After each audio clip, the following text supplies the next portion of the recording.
name is Krish Kandiah and I work for the Evangelical Alliance in the United Kingdom, and we've been running a campaign called Home for Good. I'm so sorry I can't be with you for your conference.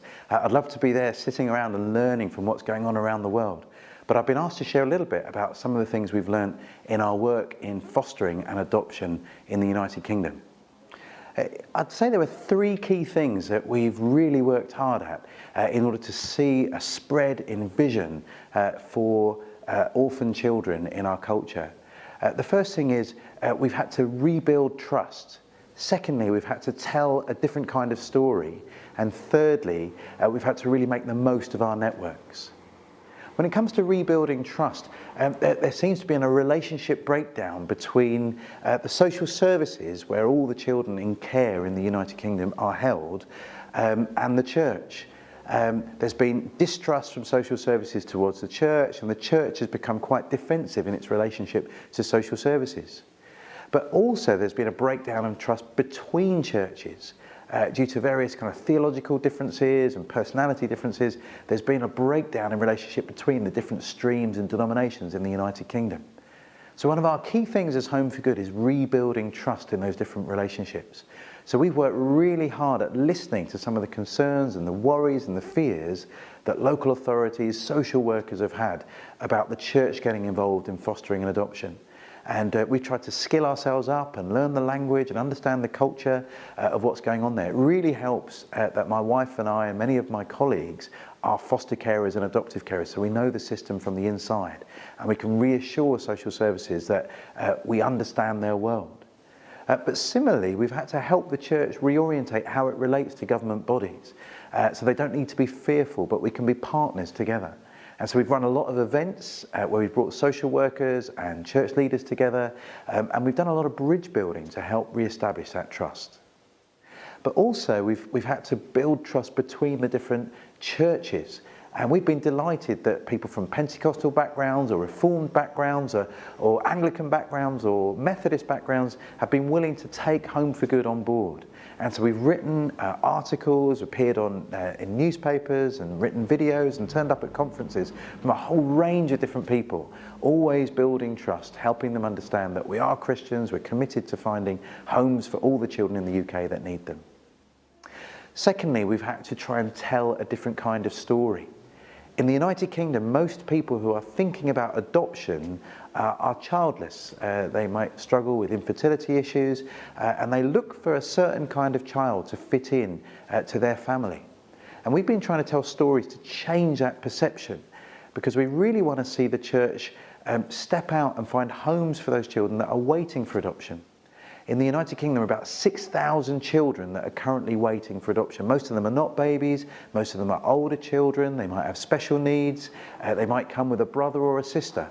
And so our work has been to help the church understand that finding space in our homes and our hearts for these kind of children needs to be our priority.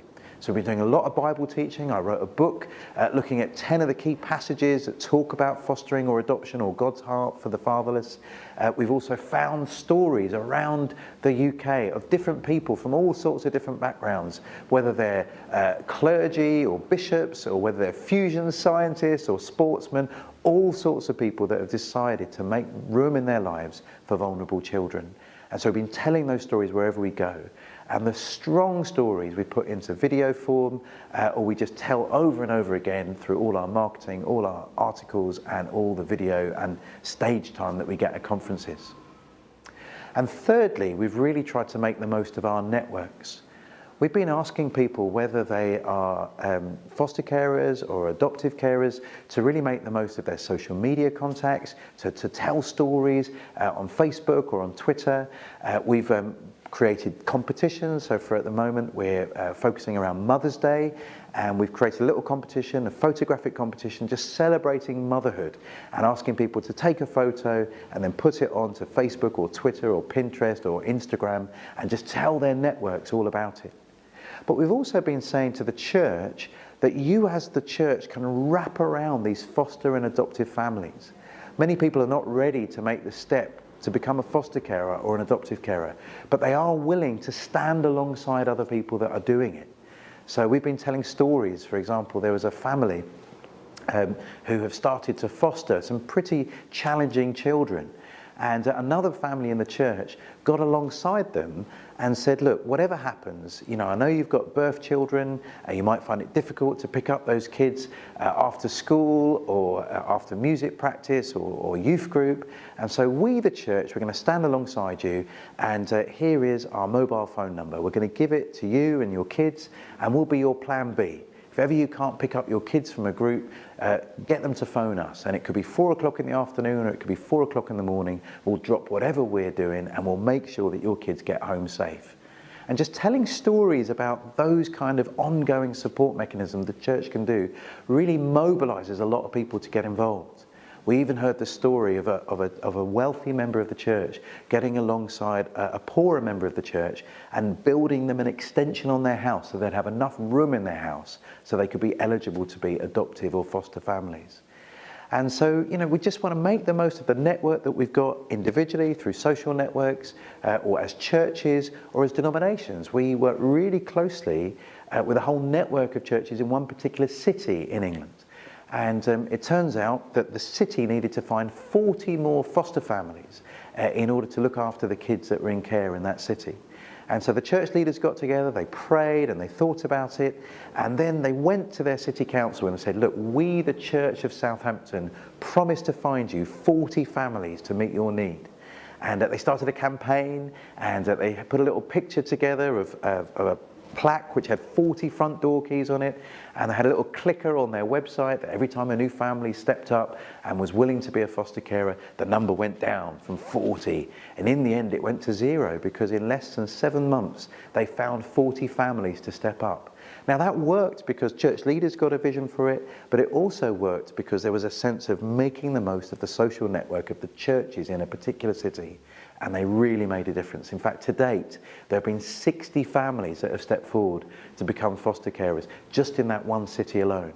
And so I've been making the most of that, and I now tell that story wherever I go. I tell that story to social services. And so you see how all those three things work together. We need to build trust, we need to tell a better story, and we need to make the most of our networks. And all those three things together can make your campaign to find homes for vulnerable children, so we can see the orphans receiving the care that they need. All those three things work together to make that possible. I pray blessing on your conference. I wish I could be there with you, and I look forward to hearing all the wonderful things that God is doing amongst you. Thanks for listening.